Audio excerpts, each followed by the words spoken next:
it's not just Rick Perry, folks.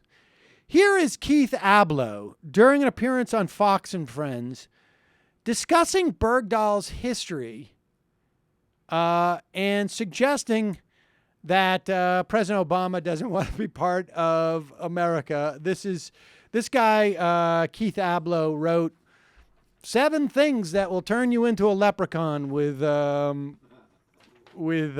Glenn Beck or whatever it is. I don't know what it is. 7 things that you need to be, 7 wonders about whatever it is. Here it is.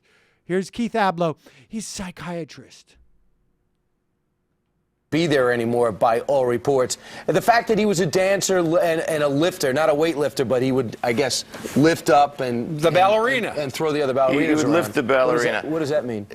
You know what? Supposedly he was recruited by these girls to have that role. I think front and center on any stage is this guy's MO, unless it doesn't feed him narcissistically. You can't give him a job. Now understand that they are taking the fact that he was recruited to be a lifter of ballerinas as him putting himself front and center. Because this is the argument they're trying to make. He's a narcissist. Now, just for a moment, okay, let's put aside the sheer insanity of a psychologist or psychiatrist or whatever he supposedly is, sitting there on television with a furrowed brow, saying, let me analyze this.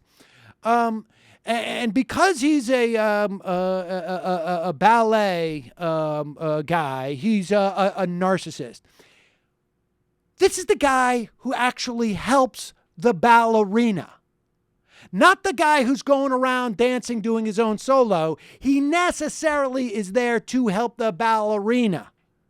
I mean, he's essentially the prop for the ballerina. He's not the prop. He's the one who is literally enabling the ballerina. And this psychiatrist says, ha, narcissist. Continue. Job unless you're going to tell him you're the star and we're going to keep you at a throttle of 12 out of 10. And here's the thing. I've been saying it before.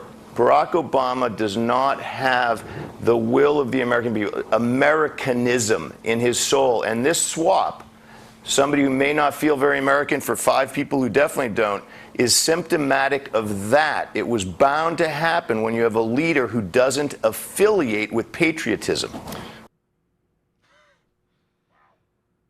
Yeah. Wait, you mean the Taliban members don't feel American? No.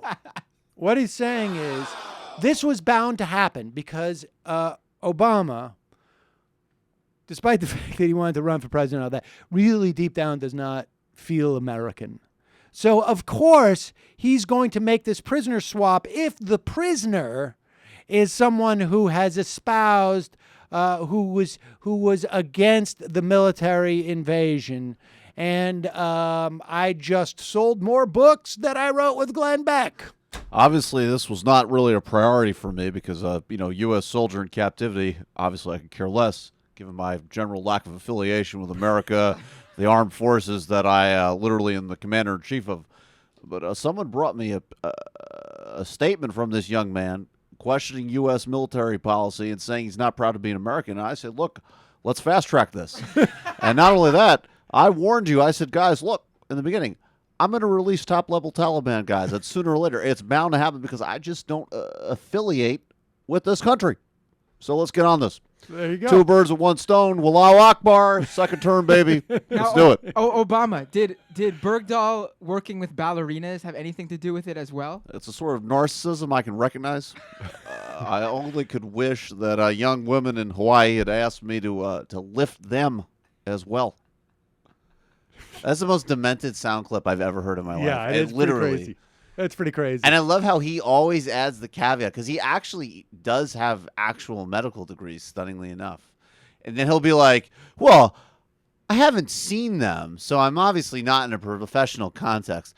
Now let me engage in baseless, malicious, disgusting speculation. What couldn't he have found out about what Bergdahl did as a kid that he couldn't say was a narcissist? If you could say he joined a basketball team, and we all know that in basketball, sometimes you go in for a layup, which I think is indicative of a narcissist because, of course, it's just you doing the layup, right? There's only one basketball. So when you get that basketball, you are the one who's out in front. You're trying to throttle that to 12 instead of 10. And so President Obama doesn't like America.